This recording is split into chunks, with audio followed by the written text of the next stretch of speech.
Happy Sabbath, everyone. It's good to see so many happy faces on the Sabbath day.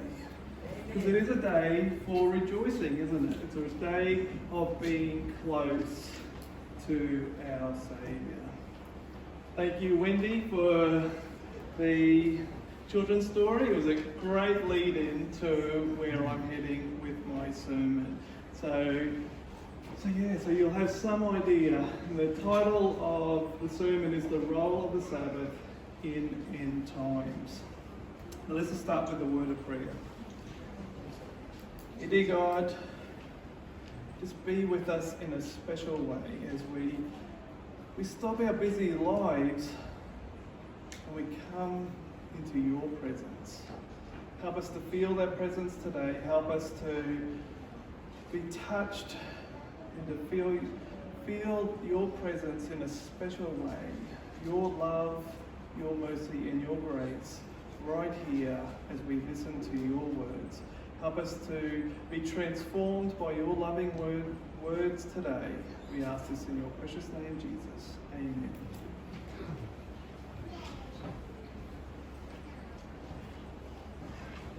I was talking to one of my minister's friends a couple of weeks ago, and he was telling me about his Bible Land tour over Jerusalem over the Christmas break.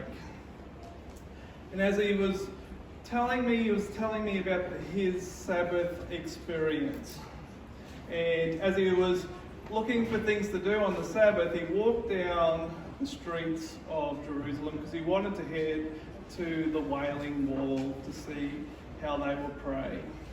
As he was walking along, he saw this young Jewish family, and they were all dressed up in the traditional dress. And some of the young ones had the hats with the hair that comes down the side, and the older ones had these big hats in the white cloaks. And he thought, wow, this is amazing. I'm going to take my camera out and I'm going to take a photo of this shot. And he took the photo of the family, and the young boy would have been about 12-year-old. He started pointing his finger, no photo, Sabbath. No photo, Sabbath. He was so entrenched that, yes, you could take a photo any other day, but not on the Sabbath. He wandered down to the Wailing Wall. And yes, there was a big sign there, no photos on Sabbath, but having a look at it, he said, I'm going to risk it. So he pulls out his camera and takes some photos of the men that were praying at the Wailing Wall. And it wasn't long, and he had this finger tap on his shoulder, and the rabbi was pointing to the sign, no photos on Sabbath. Very, very strict, very strict. But as he's walking down the streets of Jerusalem, he was so surprised that on Sabbath, so many shops would be open. So yes, there was a handful of shut shops, but most of them were open in Jerusalem on the Sabbath day. And when he went to talk to someone on Sunday when he needed some supplies, he's going, I'm surprised to see your shop open when you are a Sabbath keeper. And he was going, oh no, we've made alliances with other religions that don't celebrate the Sabbath. So you've got the Muslims on Friday, you got the Jews and the Sabbath keepers on Sabbath, obviously, and then you got other Christians on celebrating Sunday. So he had made an alliance with a Muslim that would look after his shop on Sabbath, and he would look after his on Friday, so they didn't have to shut their shops at any stage. They had really compromised for this mighty dollar that they were hoping to get. So he saw two extremes of the Sabbath. One was no photos, One was, let's just compromise and let's trade on our whatever day we want. It's interesting, compromise happened. For Jesus, obviously, there was never any compromise on not the Sabbath or any of the laws. Black and white, no compromise. But what about us? Have we compromised on the Sabbath day or any of the laws really, but in particular the Sabbath? Are we compromising? And that's the danger. And I'm not going to tell you what we can or can't do on the Sabbath day, but I am saying if we are compromising, we are taking a real risk. End time is coming fast. And in time, the events will increase harder and harder.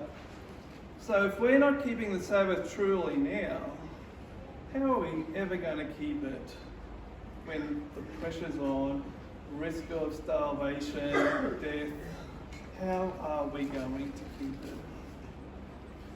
Historically, Adventists have always thought the Sabbath has played an important role in eschatology, which is end-time events. The second coming has always been taught that it is preceded by a global crisis in which the Sabbath is the central issue. So this sermon, we're going to look at the Sabbath and the importance in end-time events.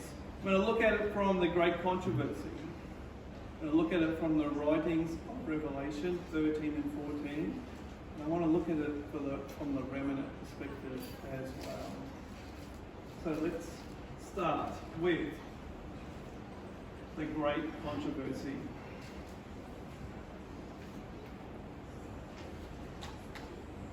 Ellen White has always expressed that the Sabbath is a key point on end-time events.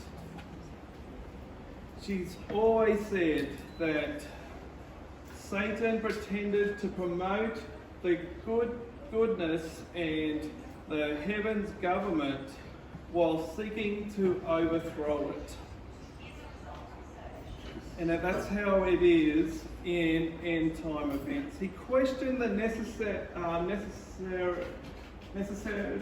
of God's law for angels, and ever since he attempted to overthrow God's law. This is what she states, and the reference is straight after it if you want to look it up. Sabbath is the final issue that agitates the whole world. Fallen angels will impersonate the apostles and the statements that contradict what they wrote and deny the divine origin of the Bible. Satan himself personates Christ and performs miracles. He goes from town to town and he starts healing people just like Jesus did in the early times. People will be deceived. He brings fire down from heaven to prove that he is God. But most of all, Satan, in appearance like Jesus, claims to have changed Sabbath to Sunday and commands all to keep the day that he has blessed. How easy will it be to be deceived if we don't know the truth? How easy will it be deceived? Because so many people will just think that is Jesus that is coming to do all of those things. He must be right. He has changed Sabbath to Sunday because he's brought fire down and he's performing all of these healings. I remember one story that Alan Lindsay said a couple of years when he was at camp. He said that this husband and wife had been married for many, many years. And the husband died. And the wife longed and longed and grieved for the husband. And one day, when she was just getting ready to go to bed, in walks the husband and lays in the bed. And yes, and she hopped in the bed and she could touch this person, smelled like her husband, looked like her husband, but she knew that he had died already. She started praying for wisdom, for Jesus' wisdom. And if this was an evil spirit, let it disappear. It disappeared. Isn't that amazing? This is happening amongst true Adventists, long-term Adventists. It's happening to us already. How bad is it going to be at end times? It's so easy to be deceived if we don't know our Bibles. In Revelation, John describes end-time events by use of symbols and allusions to the Old Testament, including the Sabbath. And although John doesn't mention the Sabbath by name, it's very clear the imagery that he's using and the wording is leading to the Sabbath. In fact, the reason why so many religions don't think that the Sabbath is such an important day to keep is the fact that John didn't mention Sabbath by word in Revelation. But they're missing all the imagery that John was leading to.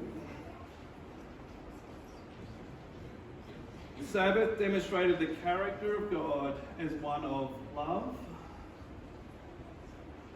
mercy, and one that desired a relationship. So it's not surprising that Adventists always have seen Sabbath worship as the central issue in the final crisis and the great controversy.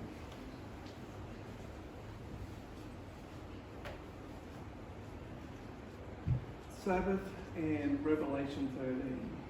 If there was ever a chapter that described the end time crisis, it's Revelation 13.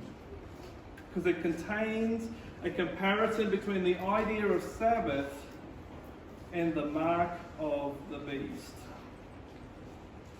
In that it describes the conflict between those that have the mark of the beast and those that obey God's commandment. Revelation 13 contains two beasts. One from the sea, which we describe as people. It's symbolizing, sea describes people. It's a political and religious organization, which we believe is the papal regime. And the other beast is the one from the earth, which comes from the land, which is the opposite of the sea, which is a sparsely populated area. And it's described as a lamb with two horns, but it speaks like the dragon. And I don't have time to go into the reasons why we say that's America, but in sermons to come, I will build on these thoughts. The mark of the beast is placed on the right hand or the forehead, and without the mark, you are prohibited from buying and selling, and as a result, subject to starvation and death. But the Father has a mark as well. And that mark comes in Revelation 14:1. It's described as an opposite sign, a seal or a mark of the Father. And these two marks are similar. Both mention they are on the hand or the forehead, in particular the forehead. Both have a name, either the beast or the Father. Both have consequences of importance, either short term, because if you're going with the Father's side, you can't trade. it's not going to be real pleasant for a short period of time, but long term, means eternity. But if you go the other way, yes, it will be good for a short term, terrible for a long term. And both have to do with alliances.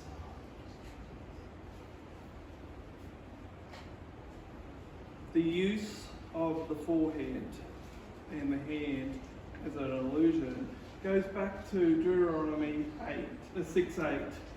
You shall bind them as a sign on your hand, and they shall be as frontlets between your eyes. That is part of the Shemir.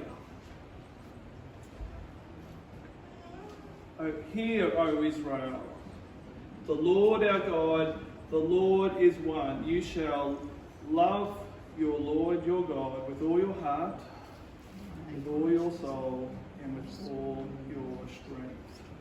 That's what that imagery brings back to the people that had studied their Bible earlier. As Christians, we tend to internalize this verse and we say the forehead means what? Can you remember? Our mind, our thoughts, and our hand, it's our deeds. That's what we internalize these actions.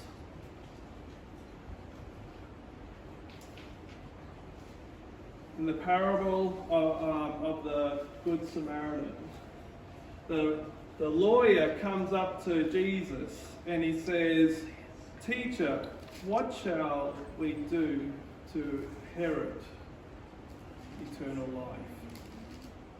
And Jesus replies, he says, "What is written in the law?" And the lawyer says, "You shall love the Lord your God with all your heart, with all your soul, with all your strength, and with all your mind, and your neighbour as yourself." Jesus confirmed that and said, "Excellent, go do that." The lawyer then realised, well, how do we do that? That is impossible unless we have Jesus a large part of our life. He's got to be controlling our thoughts and our deeds to do that. And he was saying, "Who is my neighbour?" And that's when Jesus went into the parable of the Good Samaritan. Unless we have Jesus in our lives, that is dead set impossible to keep ourselves. And Jesus confirmed it because it reminds us of two things: the law of God and the love of God. The law of God is to obey His commandments, and the love of God is to know His character.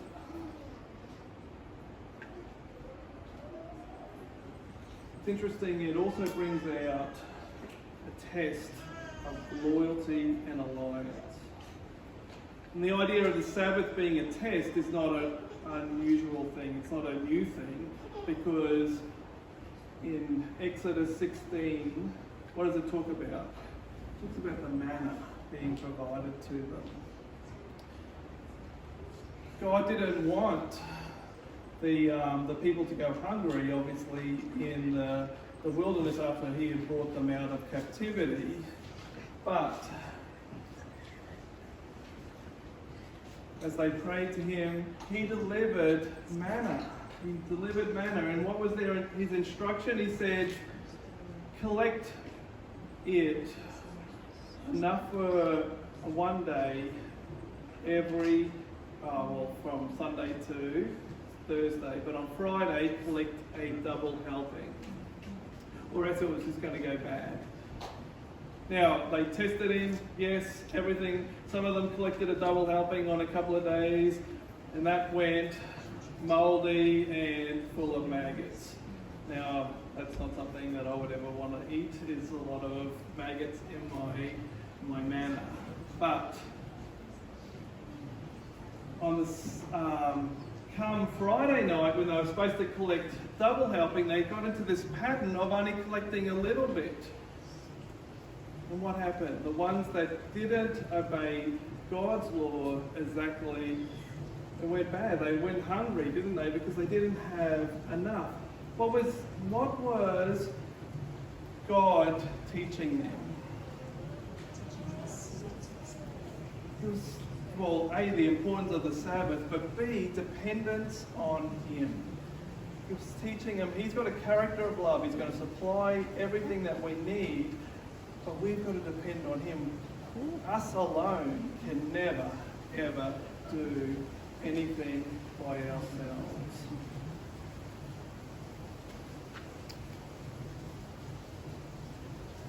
Let me just quickly go through the three angels' messages. Then I saw another angel. When was the first angel? Can you remember? When was the first angel? The three angels they're just giving blessings. Three angels delivering three blessings. Can you remember when the first angel is?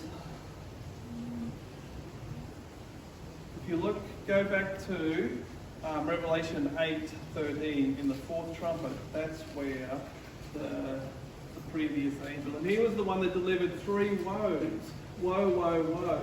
So the three angels' message were countering the woes with blessings and warning. Then I saw another angel flying in the midst of heaven, having the everlasting gospel to preach to those who dwell on the earth, to every nation, tribe, tongue, and people, saying with a loud voice, "Fear God and give glory to Him, for the hour of His judgment has come, and worship Him who made the heavens and the earth, the sea, and the springs of water." Worship Him who made the heavens and the earth and the sea and the springs of water. As Wendy excellently brought out in her children's story, it is an echo of Exodus 20:11. For in 6 days the Lord made the heavens and the earth and the sea and all that was in them, and rested on the seventh day. Therefore the Lord blessed the Sabbath day and hallowed it. John wanted his readers to know that the Creator was the one who rested on the Sabbath and blessed the Sabbath. The one who invited mankind into a relationship on the Sabbath, and the one who extended grace and mercy on the Sabbath. In other words, he was reminding us of God's character in amidst this conflict that is going to be happening. He was reminding us to worship the Creator and worship on the Sabbath day.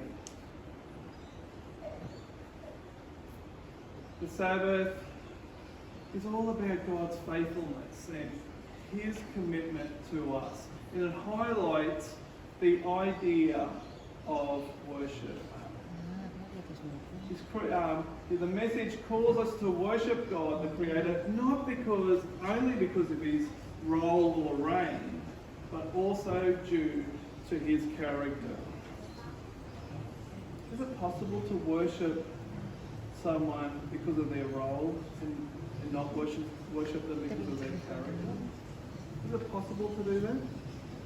I know in my time I've had employers that have reached the very, very top of large organisations, but I would never ever say, gee, I want a character like yours, because they had built up faults in their character to get them to the top, but they've lost the love of people somewhere along the line. To God, He's saying, don't just worship me because I'm the Creator or I'm the sovereign Lord, but also worship me because of my character of love, my character of mercy and grace.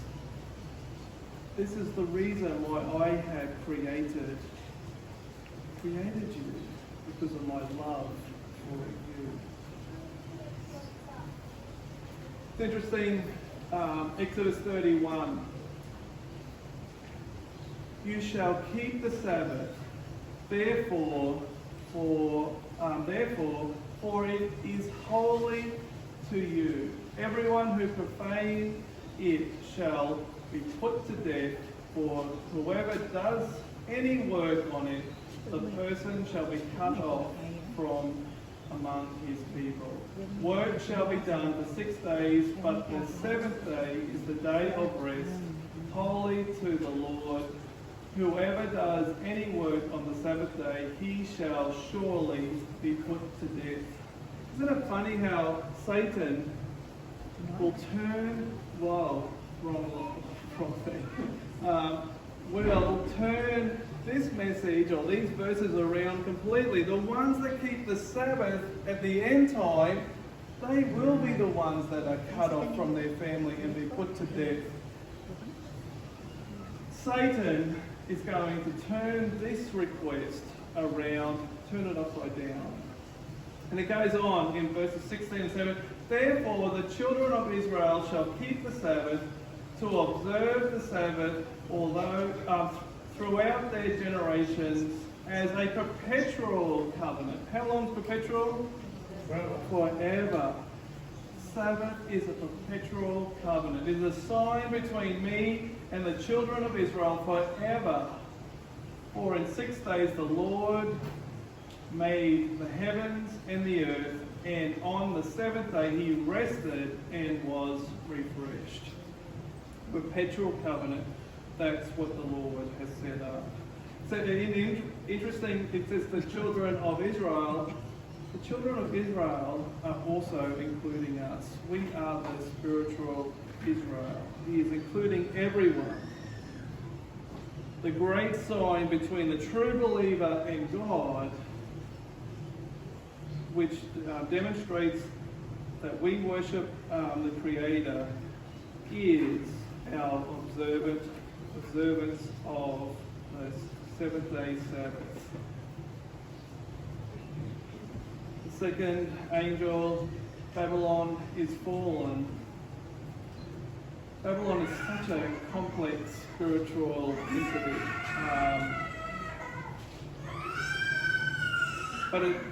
In the Old Testament, it leads to two different types of organizations. There's Babylon, which represents Satan's center of worship, and there's Jerusalem, which represents Christ's worship center. Babylon has fallen. Is Satan's center has fallen. The second angel has no direct allusion to Sabbath, but we begin to recognize the nature and pattern of Satan's deceit. He pronounces judgment on the people who fail to understand or worship God, not only for his role as creator, but also for not knowing the character of God. There's no neutral ground. You're either accepting the seal of the Father or you default to the mark of the beast. The third angel, if anyone worships the beast and his image, receives the mark on his forehead and on his hand. Straight away, it's linking Revelation 13 with the third angel's message. And it goes on to say in verse 11, those who worship the beast and his image, and whoever receives the mark, will have no rest, night or day. It's interesting, he's linking, by using the word rest, the whole environment to the Sabbath keepers, and the worship of God on the Sabbath. The same Greek word that's used there for rest is also used in Matthew 11:28.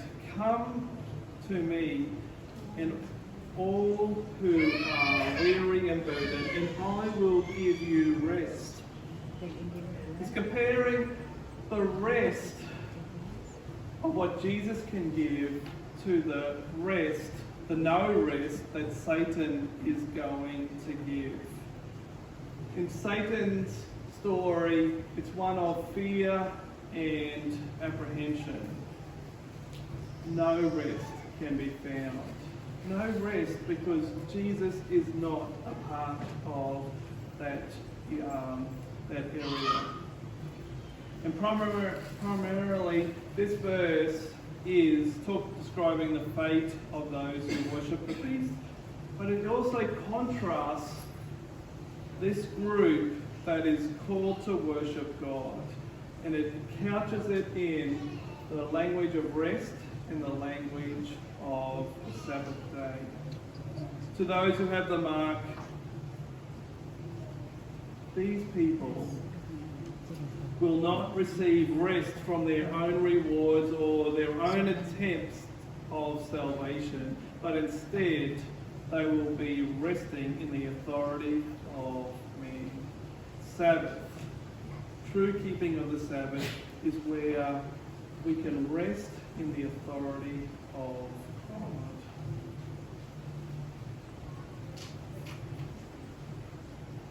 And then we've got the remnant in Revelation 14:12. Here is the patience of the saints. Here are those who keep the commandments of God in the faith of Jesus. What is the criteria to be part of the remnant? We've got to have patience. We've got to have endurance. We've got to last to the very end. Despite what is happening around us, we've got to be willing to die to support God's law. No compromise at all. We've got to be able to obey His commandments. And that's included the Sabbath day, which is often the commandment that's omitted in everybody's list of commandments. And have the faith of Jesus. We've got to have that everlasting gospel that the first angel rang out. We've got to have the confidence, like Jesus did, in that, yes, we will be there when Jesus comes to collect us all. And we've got to have the faith in Jesus and His Messianic sacrifice. We've got to be imitating Jesus and His actions. Okay, in conclusion, I want to read this passage that I read in Christ is Coming by Norman Gully.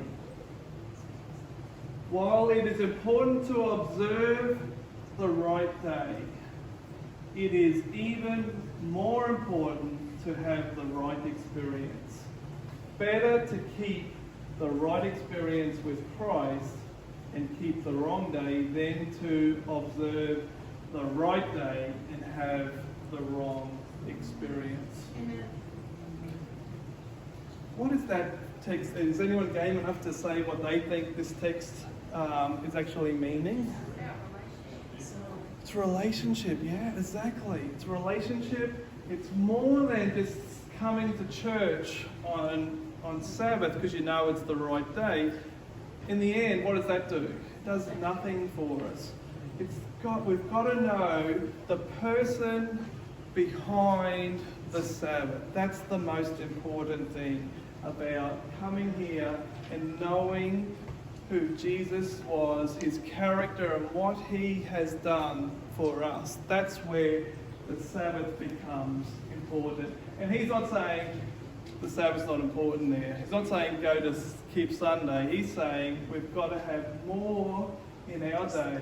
We've got to be walking away from the Sabbath day knowing Jesus and His character.